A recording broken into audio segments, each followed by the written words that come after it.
Today on the Topping Show, Paul and Mitt Romney go viral for their stance on the Ukraine bill where they will get another $60 billion in aid from the United States. Light Super Bowl Deo tweet falls pretty much flat. Paramount to lay off about 3% of their workforce. Chrysler wants to be full EV by 2028. And Mercedes-Benz has a recall due to their headlights. All of that much more on the Topping Show.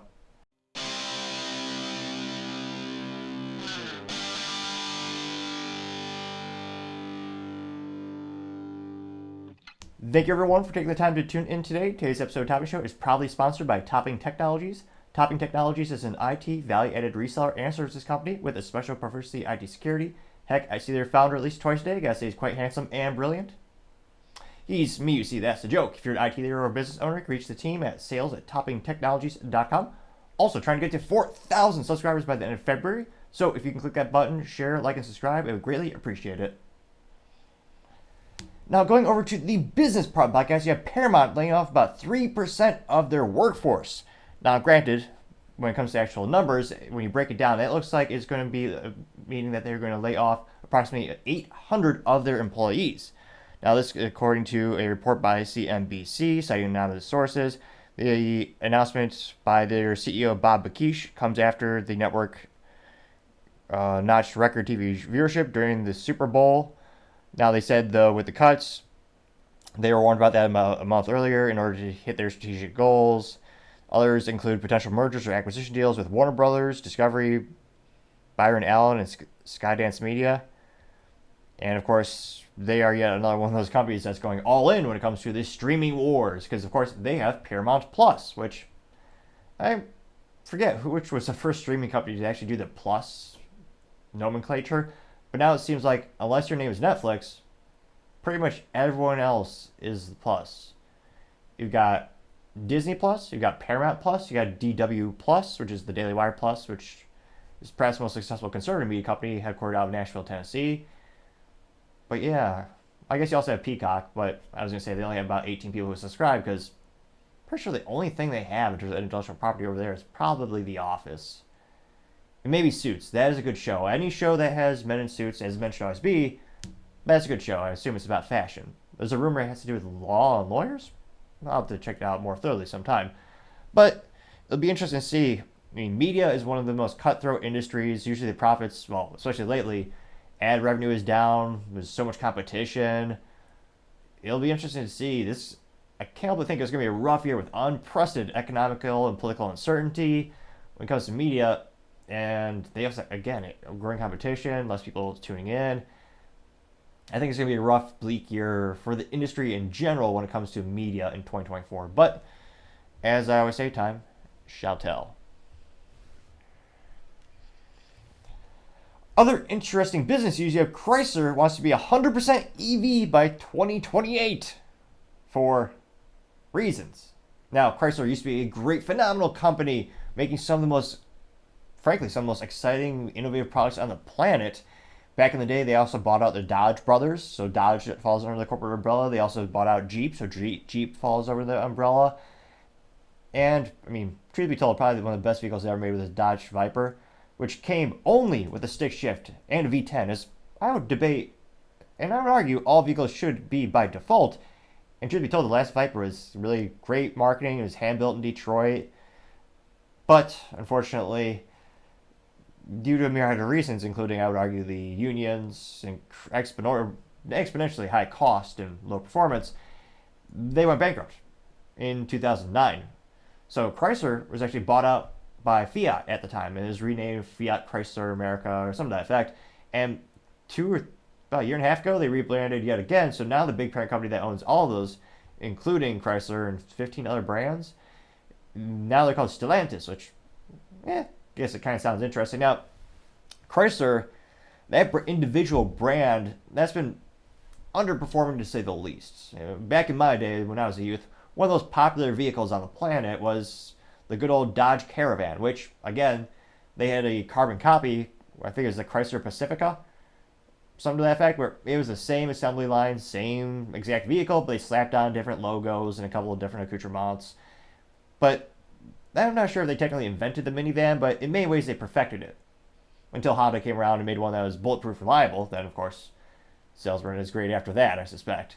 Now, Chrysler, they just been bleeding products left and right. And again, it's partially because Stellantis, which bought them out a few years back, they have more than, I think they have more products than they need, frankly. Again, they have over 15 brands that they own to work with. And the Chrysler brand, if you go to their website, they now only have two vehicles. They have the minivan, which again is known, beloved by many, and then they have the Chrysler 300. However, there's an I'm not sure why the websites are kind of delayed, but there's an article a couple weeks back about that's end of life, so they're killing that vehicle, even though it's exceedingly popular and astonishingly, I don't want to say too impressive or cool because it's automatic only, which is abhorrent and disgusting, of course. But they did have the Chrysler 300. What was it? Not the SS. That's Chevrolet and General Motors products. The SRT Banana Falcon. There's so many nomenclatures, and truth be told, I'm a enthusiast of certain brands more than others. But they did have, I think, SRT. That's what it is. The SRT Banana Falcon Eagle model from Chrysler. You can get a Chrysler 300 sedan with a big old Hemi V8, and I believe you had big old Brembo brakes. It was a performance sedan, which, I mean, again, when you look at the performance of Chrysler, that was more the Dodge brand, but, I mean, just was kind of lackluster. So, they say they want to be, they're trying to go be innovative, so they want to be full EV. Which, again, when you look at the market, where the short-term, in terms of consumer preferences in the United States especially, I mean, excuse me, EVs have been decreasing exponentially in popularity. So the adoption rate is decreasing. The biggest growing category right now is hybrids. Perhaps for people without calculators or don't know how to calculate an ROI of, oh no, wait, I spent $59,000 on a vehicle, now the battery's gone, the battery's $20,000. Oh dear God, what did I do? You know me. Granted, for my personal vehicles, they always have 3 pedals, also known as a manual transmission, and it's gold Honda Civic Si, so internal combustion engine, Japanese engineering, it'll last darn near forever. Perhaps right next to the Twinkie if there was some type of a nuclear apocalypse scenario. Now, they're using a couple prototypes, so Chrysler says, oh yeah, we got this new cool electric vehicle. Now, this comes from Emma Thorne. They actually had an article. They said, quote, Chrysler is hoping its Helion days aren't over, unveiling a new electric concept car under the name on Tuesday, or earlier this week. They know that the vehicle had fully autonomous driving capabilities and is made with new battery materials. Now they said, but it will be some time before consumers actually buy anything like the Helicon. And they also know that Chrysler now offers only one product line, the Pacifica minivan, and isn't planning on having any new vehicles until next year. The 2025 arrival is widely expected to be Chrysler's first all-EV, set towards the brand's goal being only EV by 2028. And it's kind of hilarious. It looks like a sports car, but it's going to be an EV, and it's going to be autonomous driving. So what the hell's the point? But granted, that's just me. So it'll be interesting to see. Again, Chrysler has certainly had its ups and downs throughout the year, and will they be successful going after the EV market when so many competitors are already doing it a lot more effectively, and you're fighting over a smaller consumer base? It'll be interesting to see, but as I always say, time shall tell. Now, going over to the Culture Pod podcast, you have Bud Light Super Bowl Duo tweet is mostly mocked with fake responses, and the 1 or 2 comments that are real those are the ones that are fake. Now, they actually said before this little picture of Shane Gillis, and who is that? He does not work for the post office. The rapper Post Malone. I believe he also works at Cane's Chickens. But nevertheless, it's a picture of those 2 gentlemen. The text before the image says, quote, no better duo to watch the Super Bowl with. Now, hilariously, and of course, yeah, that is hilarious. So Shane Gillis is holding what looks like to be a the metallic solo cup.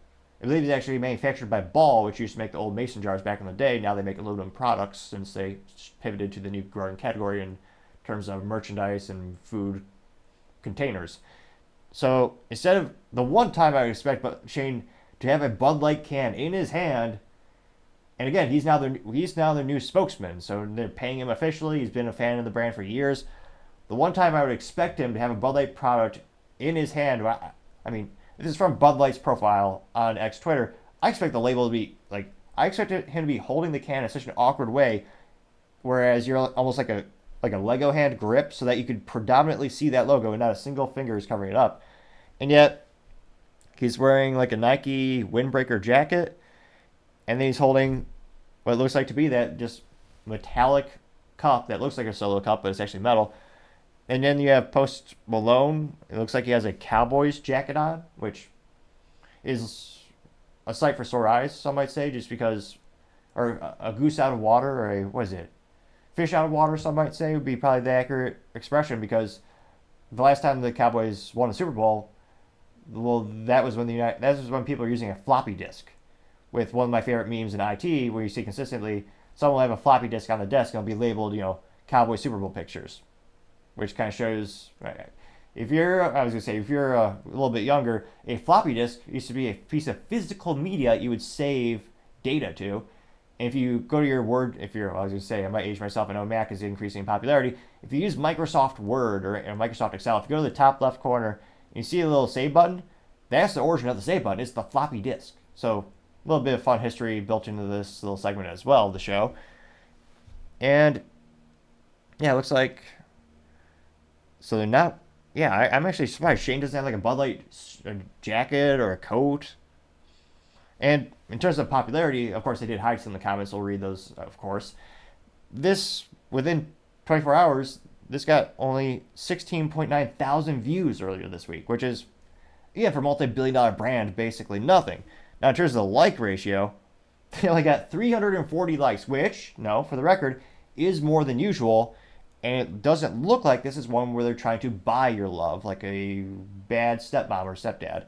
So this is an instance where there are a lot of likes, and it's not just, well, it probably is just people wanting free stuff, but it doesn't look like this particular post is bragging about all the free stuff Bud Light is giving away in a futile attempt to win back their customers. And again, Shane Gillis is hilarious. I'm glad he got a contract. He's getting paid for that. But again, it doesn't really inspire me to buy a Bud Light. I always debate how much do celebrity endorsements really work. This, I think, is more authentic because, again, Shane Gillis has been drinking Bud Light for presumably most of his life. Watch Joe Rogan, the podcast, before he was an official brand ambassador. He was still drinking this stuff. So I feel, in terms of being an authentic branding relationship, I think this is actually much more on point than other instances we've seen throughout the years. But again, this picture doesn't tell me really anything about the product. It doesn't inspire me to buy the product. It does let me know that these guys presumably drink the product. But perhaps I'm wrong in this assessment. Maybe every comment is just giving Bud Light accolades and saying this is awesome. I'm going to go out and buy Bud Light today. I mean, probably not, but let's dive in and find out. First comment comes from Derico Henrio, and he says, quote, "Wait, are y'all still gay or you cool again?" Unquote. I got 5 likes. That's the first account. We have Claudia Teremy saying hashtag easy wishes sweepstakes. So she did not, again, I suspect her profile is just set up to do that for every single Bud Light post. Or she just has a lot of time in her hands and she can't read directions. That's also a possibility. You have someone by the name of Josephine Jans simply saying awesome. Although that comment was not awesome enough to get a single like. No one liked it at all. And when you go to her profile, let's see. Josephine Jans has 432 followers. She says she loves baseball, joined in 2018. And I don't want to necessarily say she's mentally vacuous or stupid. But she might be a robot because everything she posts is just for free stuff. So she's reposting for a chance to win a female sports jersey. I assume it's female. The name is Kelsey. Only kind of kidding. Oh, it's classy. So she wants to win a case of Astroglide. Which, cover your ears if you have children listening, that is I suppose you would call it a marital aid. Or a aid for the bedroom. So she's retweeting in a chance to win Astroglide. Which, again, I don't know how financially precarious your situation would have to be where you want to repost it to win a couple dollars of loot. That's if you're in that bad of a financial situation, better activity should be the last thing on your mind, I would argue. Now, she also wants to win, what is this? Gift cards, random crap, sports balls. So it really is just any product category, free sriracha sauce. If you repost it, we might win a bottle of that. So I want to just say she's mentally vacuous. And of course, she's also reposting for every Bud Light thing on the planet, as well as Budweiser. So the first couple of posts that are at all relatively positive seem to be just from people who want free stuff. Now you do have someone by the name of Sergeant Gray saying dogs, DAWGS, which I'm guessing he's a fan of theirs. This might be the first real comment that's positive about Bud Light posts we've seen in weeks, folks. And I'll be damned, he's real. So if you go to his profile, he's actually posting about news articles. He actually posts a couple original thoughts. He's not just reposting in an attempt to win some gift card or free crap. So I'll be damned, a real positive comment? Interesting. Now, in terms of a brand being dead or not being popular, the total comment count is 30. Which again, for a multi-billion-dollar brand, that's pathetic to say the least. The only time they get a lot of comments is when they're saying in the instructions, comment with these hashtags and you can win some cash or some legally defined beer. Now, not to brag, I did get 13 comments on video a couple weeks ago. Going down, Farty McFartface actually brings this case in point. He says, quote, only 20 comments, wow, dead brand, unquote, getting 6 likes. Hal says, quote, we will never forget how you trashed women, unquote, getting 3 likes. Fat ND guy says, still gay beer, unquote, getting 1 like. Mary Woodruff says, quote, first of all, you paid celebrities to sell your brand that's lost of money. First off, I never drank Bud Light. I drank Budweiser for my first... What the heck? Grammar be damned. I want to reread it exactly as she is written, or at least attempt to. So again, Mary says, quote, first of all, you paid celebrities to sell your brand that's lost lots of money. First of all, I never drank Bud Light. I drank Budweiser for my first time. I was 12. Now, that person did get 6 likes despite the... I don't know what state she lives in, or country, presumably the United States, but you certainly can't buy beer unless you're 21 in the U.S. Let's see here. Zonaman says, quote, I understand sellouts. Folks do anything for money these days, but I still will never buy another Anheuser-Busch InBev product. Unquote, getting 4 likes. The Rodin Report says, quote, don't you think you need to apologize to your customers instead of blocking them for having legitimate complaints about your company promoting transgender ideology about a TikTok influencer whose audience is primary below drinking age, unquote. Well, he also said any comment, unquote. They got 8 likes. Let's see here. A lot of memes. Let's see here. A says, quote, you are... Cover your ears if you have children listening, because it certainly is not a friendly term. They say, quote, you are pedophiles and no one wants to get caught drinking your pedo juice. Unquote, getting 3 likes. Now, we do have that big disclaimer saying, show additional replies, including those that may contain offensive content. Of course, we're going to click the bonus button, see what's going down there. Let's see here.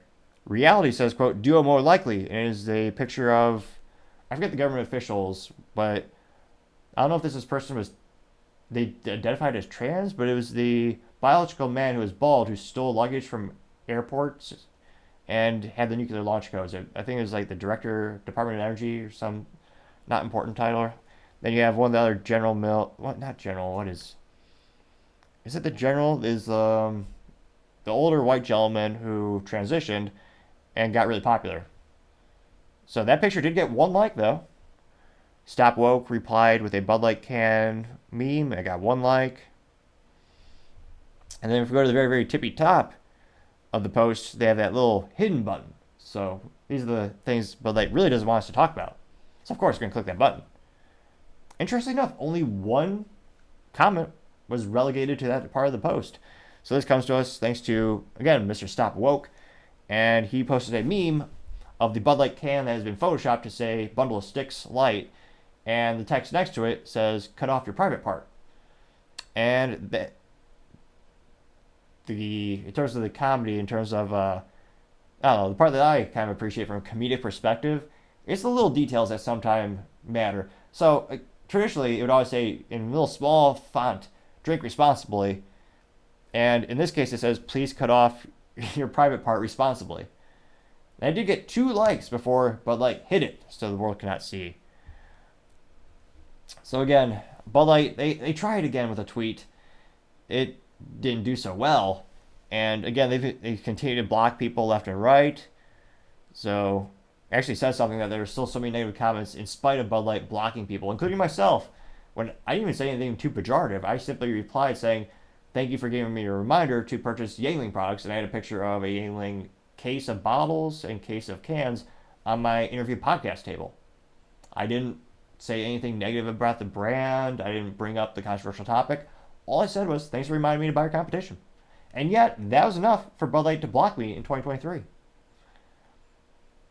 Now, I can't help but wonder if there'd be a legal debate to be had or a lawsuit to be had if you bought a couple of shares of Bud Light. Could they legally block you on social media if you technically are a owner? Probably, I suspect they could, but if someone's a shareholder of Bud Light and they block you, let me know if you look into that. That'd be a fascinating tale, to say the least, I believe.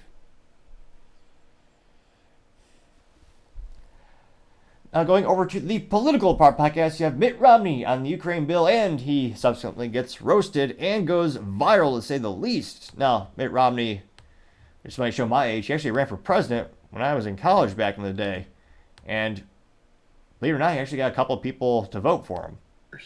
Now, of course, he lost famously to Barack Obama, and he's been what I think many people would pejoratively call a rhino ever since, or a Republican in name only, with many of his policies, procedures, and proposed ideals being more Democrat-based. Now, this comes to us thanks to a profile on X Twitter by the name of End Wokeness, and they say, quote, Senator Mitt Romney on the $96 billion foreign aid package says it'll be the most important, unquote. And thankfully this isn't too long, so I'll go ahead and play the quick clip. We will soon take to provide military weapons for Ukraine is the most important vote we will ever take as United States senators. The vote That's the most important vote they'll cast as United States senators? The most important thing? Of all the things that could ever possibly happen, that's the most important thing. I suppose he's right in terms of if you are agreeing with the Ukraine conflict and they vote for it, then you'll probably get their vote again. But if you don't think the United States should be spending hundreds of billions of dollars on that country and they vote for it, I can't help but think they'll probably be primaried or voted out accordingly because they're not representing what the people want. Now, this did get 24.9 million views and only 6.4 thousand likes in the first 24 hours of posting. So granted, it was earlier this week, but when I wrote down the statistics, but that went more viral than most of the things End Wokeness ever posts. I believe most of his posts probably get between, I want to say 5 to 8 million on average if I were to just scroll through the profile really quick. And yeah, I'd say that's a good average. And granted, this is probably one of the most hot topics or debates, especially in the United States and politics, with a lot of people arguing, why have we sent them $200 billion when we really don't do a lot of commerce with Ukraine, not really a lot of strategic relationships with them, not part of NATO, and oh yeah, $200 billion with very little oversight, with money quite literally disappearing in many cases. Begs the question, what kind of ROI? Why are we doing it? I think a lot of people are starting to ask that question more and more, and I think a lot of people it's becoming a bifurcating political topic. A lot of people fervently want to support the country, and a lot of people fervently want to withdraw funding from Ukraine. Now, excuse me, I can't help but wonder how many people will actually agree with Mitt Romney in the comments. But let's dive in and find out. One of the first comments comes from Paul Zazupa. He says, quote, Mitt Romney is such a broken shell of a man. He's so consumed by TDS and establishment nonsense that he'll do anything to put America last. Congress and America will be better off when he retires, unquote. Getting 1.9 thousand likes. Now, Mr. Bigglesworth says, quote, vote America first. And it's a meme of Biden sitting at a table with copious amounts of cash, and it says Biden when other countries need help. And then the table is empty, and it says Biden when Americans need help, unquote. And that got 1.7 thousand likes. Tulsi Gabbard parody account says, quote, well, all caps. I won't be that bombastic with my yelling, though. She says, quote, no more taxpayer money to Ukraine and close our border, unquote. They got 2.6 thousand likes. Though, grammatically speaking, I don't know if you can do a whole sentence in all caps. She also did not use a period. Let's see here. Kaneko the Great says, quote, America will no longer be free if we immediately send $95 billion to Ukraine. What type of propaganda will work on these people? Unquote. Getting 3.8 thousand likes. Evie Joe says, quote, isn't this the truth? Stop sending our money now. And it's a picture of, what was Mike Myers in that film, Austin Powers? Dr. Evil. Pretty straightforward name, good marketing. And the Dr. Evil is when I forget what part of the movie or film is when he does the quotation marks and they even relabel something. But in the meme it says, from now on, money laundering will be called foreign aid, unquote, getting 1,000 likes. A lot of memes of Biden at a laundromat, but it's replaced with Ukraine flags and money, with the bags of money being labeled 10% for the big guy. Those are getting between 400 and 500 likes. Right Angle News Network says, quote, these Republican senators may not turn their back on the American people this time. Impeach Mayorkas immediately for the crimes he has committed against his country. Follow me if you agree, getting 321 likes. Perhaps one of the most hilarious one is a mom talking to her son, and she says, quote, if you don't stop lying, you'll grow up to be a politician, unquote. They got 173 likes. Matthew J. Show says, quote, how bought and sold is Romney, getting 480 likes. Kyle Becker says, quote, scumbag talk, Mitt sold his soul to the military-industrial complex a long time ago, getting 735 likes. I can't believe this account. The account is named Planet of Memes, and yet they responded in simple text form. So we'll just say this alleged Planet of Memes says, quote, Mitt Romney is a traitor to the United States, unquote, getting 1,000 likes. Let's see here. And I'm surprised. I'm scrolling more and more. Usually our favorite leftist, Luke Zaleski, is on here at least once or twice. But let's see here. A lot of people bringing up the fact that Biden's son was making copious amounts of money for being on the board of directors for Burisma in Ukraine. Which, I mean, Hunter Biden probably knows a lot about electricity, right? That's why surely a legitimate board position. Right. Let's see here. A lot of people saying not another dime. A lot of people say the bill is flawed, must be vetoed.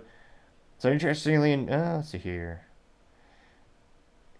Yeah, interestingly enough, there's not a lot of contrarian statements. There's not a lot of people, at least in the sample size, telling the folks that they want to continue supporting Ukraine. It'll be interesting to see as you have all these upcoming elections. I mean, in terms of the public sentiment and people's voting patterns, I mean, how much will it really affect politicians at the polls? Will they really pay attention to people? Maybe they will start to pay attention. They just stop voting for them altogether. But as I always say, time shall tell. Other interesting political news, you have Rand Paul roasting the Ukraine $60 billion plus bill going viral on his ex-Twitter account. And the video is about 7 minutes long. We'll play the first minute or two. But Rand Paul says, quote, on the Senate floor, I told the Ukraine First senators they should put the criminal migrant who assaulted the policeman and flipped off America on the cover of their terrible bill, unquote. And for Rand Paul, this went especially viral, to say the least, when compared to his other post. Within 24 hours, this got 1 million views and 34,000 likes. And I was kind of looking historically at most of his posts. Most of his posts on X Twitter get between usually 100 to 400,000 views. It's probably a good average for most of them. So, especially for him, this went viral, to say the least. And let's go ahead and we'll play a minute or two here. Often the titles of bills before the legislature don't really represent what the bill stands for. The title of this bill should say, Ukraine first, America last, because that's what this is really about. Now, bills in the legislature, bills that come before the Senate, don't have pictures or covers on them like a book would have or a magazine. But if this bill had an image or a cover on the front of the bill, the image would be the migrant in New York who assaulted a police officer, was freed from jail on no bail, and gave the middle finger of both hands to America. Literally. That's what this bill is. It's the middle finger to America. This bill is the middle finger to every working man and woman in America, every struggling American family. This bill gives them the middle finger and says, we don't care about you. We care more about Ukraine than we care about our southern border. We don't seem to care, or these Ukraine firsters don't seem to care about the crime that's happening. They don't seem to care about the assault of a police officer in New York. They're intent on more coming in. Just that one image of that man, that migrant, that illegal immigrant who came across the border and decided to assault with a whole group of other thugs to assault a police officer in New York, just that image alone ought to be enough for us to say enough's enough. Enough's enough. We really have to control our border. Guess what? From now on, the only people who come to America are legal immigrants. But this bill ignores the southern border. Almost 1 million people came over the border in the last 3 months. Almost 1 million people. And the Ukraine firsters are saying, we don't care about the southern border. We care about Ukraine first. And so the picture, the image that every American should have when they see all of these billions of dollars, $60 billion, being shoveled out the door, being loaded on the plane, as you see these smiling politicians gleefully dropping off the pallets of cash over there, every American should remember the image of the young man giving America the bird after he assaulted a police officer.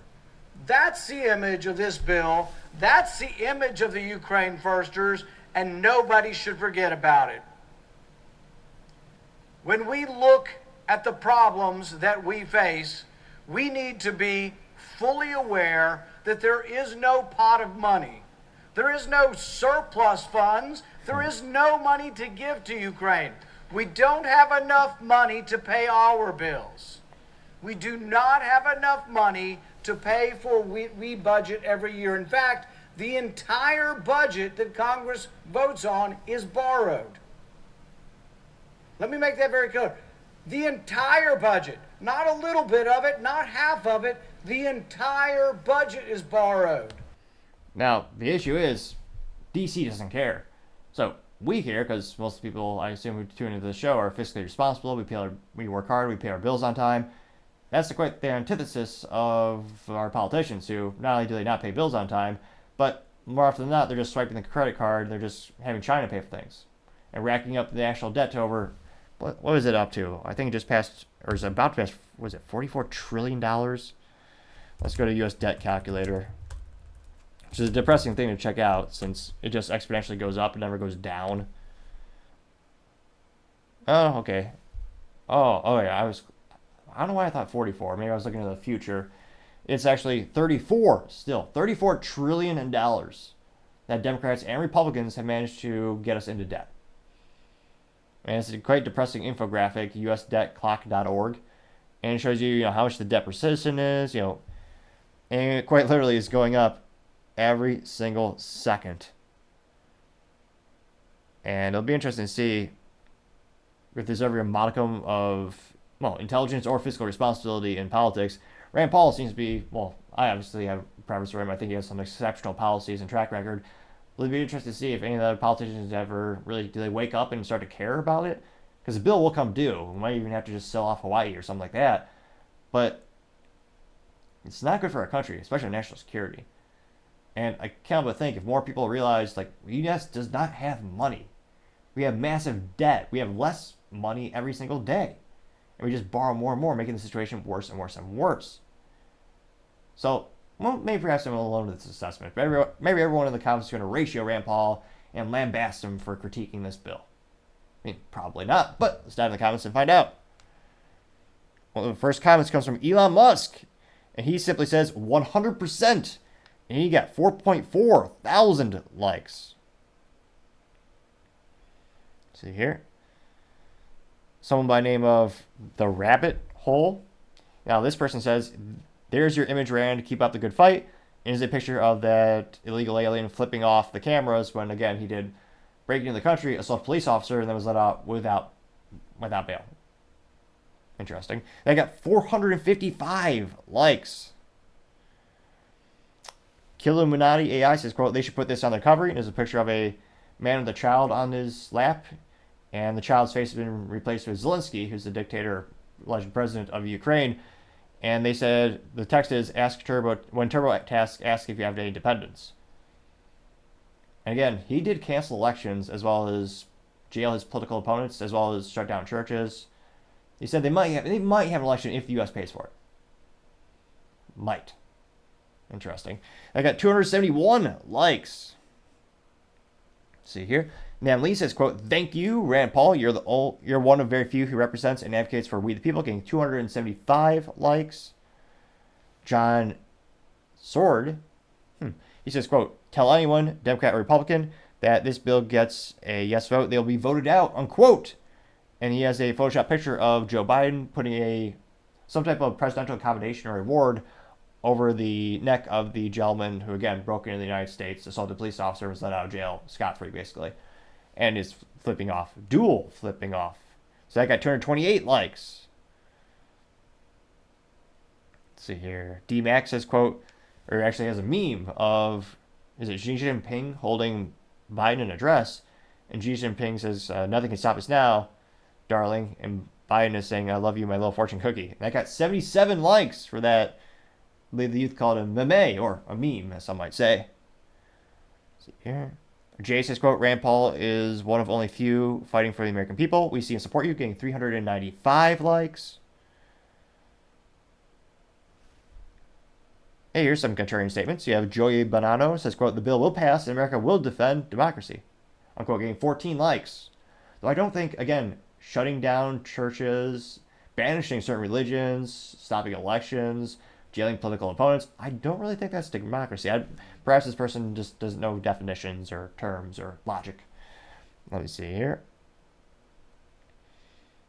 First Word says, quote, perfect, that's the crowd they're representing, unquote, getting 43 likes. And, yeah, they seem to be doing a lot for their interest and not very much for our interest. Let's see here. Trying to see if there's more contrarian statements. They seem to be overwhelmingly supportive of Rand. See here. They also killed an American journalist, the Ukraine government. I don't think that's a good thing, but that's just me. See here. Critically Independent says, quote, they found a mass grave of civilians in Ukraine, and you're over here whining about illegals, unquote, getting 11 likes. Let's see here. A lot of people, let's see here. Yo said had a juxtaposition of two pictures. One is a gentleman in a black and white picture holding what looks like to be materials, like he's moving to America in the 1930s, and it says immigrant, and it's juxtaposed to the gentleman flipping off the camera, who again broke into the country, assaulted a police officer, and was let out of jail scot-free with no bail, and the term above him is illegal. And in true class, he is wearing a Lakers t-shirt. See here. So it seems to be overwhelming positive support for Rand Paul, and yeah, I don't think it's going to happen. It would be fantastic if Trump chose him as a VP, I believe, because it'd be great to get some libertarian ideals and thoughts out there and give him some actual traction. Now, granted, what are the odds of that? Probably pretty darn small, but a wise pilot once said, never tell me the odds. So it'll be interesting to see how this hot topic continues to go out. And given the track record of the United States, I mean, if I were a gambling man, I'd say the money's going to go there no matter what people say. And it'll take people to be more actively involved in politics and actually vote people out or even primary them themselves, get involved. But if I were a gambling man, I'd say the money's probably going to be sent. Now, going over to the business blunder of the day, you have Mercedes-Benz having a recall due to their headlights. Now, this comes to us thanks to USA Today, and they note that Mercedes-Benz is recalling 15,502 of its 2019 to 2022 GLC 300, 2022 GLC 350E, and 2020 to 2022 AMG GLC 43. Again, I'm not sure who's in their marketing department. I know a lot of companies, including BMW and Cadillac, use just simple nomenclature, letters and numbers, not actual names for vehicles. And I understand maybe it builds more brand recognition for the parent brand behind it. Now, this is the specific model number, or model of the vehicle, rather. And granted, I know that was a little bit of a speaking mishap. If you click the subscribe button, I have a theory. I believe it could assist with my speaking ineptitudes. Now, granted, there are many of them, to say the least. Sometimes I speak too fast, not loud enough. However, I have a theory, and when I first started the show, not a lot of subscribers and a lot of speaking mistakes. However, as time has gone on, we've got more subscribers. We've seen less speaking mistakes. Now, granted, some might argue it's just a modicum of improvement. However, I would say that is still an improvement nevertheless, and let's say I should test the theory out. So if you click that subscribe button, I would again greatly appreciate it. Now, they also note that for this specific recall, the headlights may be incorrectly adjusted too high and create a glare for oncoming traffic. Incorrect adjustments of headlights can reduce the visibility of oncoming traffic and increase the risk of serious injury or crash. Now, the NHTSA states that the vehicles fail to comply with the requirements of the Federal Motor Safety Vehicle number 108. How inspiring of a name, but again, that's from the government, which is known as, quote, lamps, reflective devices, and associated equipment. Benz owners can visit they note that Benz owners can visit their dealers to inspect the headlight adjustment and correct it if necessary. Mechanics will do all inspections for free of charge, which, gosh, that sucks for the dealership and the mechanic. Well, I guess mechanics still gets paid technically. They can't work for free. But in terms of the dealerships, that still costs them something, and it costs Mercedes something, because again, when it comes to any recall, traditionally speaking, the manufacturer will reimburse the local dealerships for the service. But again, it is free to the consumer. Now, they also note that owner notification letters are expected to be sent out March 1st, or just tune into the Topping Show, where it seems to be darn near half or more of the business blunders have to do with automobile recalls because there's so many of them, and that's a lot quicker than actually waiting for the letter. They also note, let me see here. Yeah, they note the standard number is 108. And again, it's still not great for the brand because, again, with all these recalls, this perception is becoming less and less. Granted, it's a Mercedes. You're not buying it because it's reliable, but you're still inconveniencing the owner. They have to drive to the dealership. And hopefully this is something where a tech or a mechanic can fix it within a couple of minutes, in terms of it's not a multi-hour type of vehicle maintenance issue or vehicle adjustments or input. So hopefully you just do it in and out. You're just there for a coffee visit. But it's still costing you time and money to go drive to the dealership, spend your time there. And heaven forbid, you actually have to leave the car there for a couple days, and you have to worry about getting a lease or just having a rental vehicle. And it gets pretty squirrely pretty quick.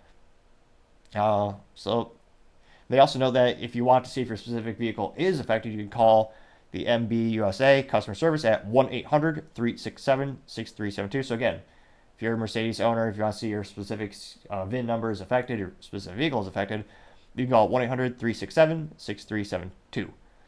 So not great news for Mercedes having a recall, and thankfully it's not to the drivetrain, so it's not the engine or the transmission, and it's not a very expensive fix. It's quite literally just an adjustment, so thankfully for all parties, it's not going to be prohibitively expensive and not going to risk bankrupting the company. But still, having an issue where, again, people are paying a premium for the experience of owning a Mercedes, and to have such a simple issue of, oh yeah, we just didn't adjust the lights properly, that's got to be the business blunder of the day.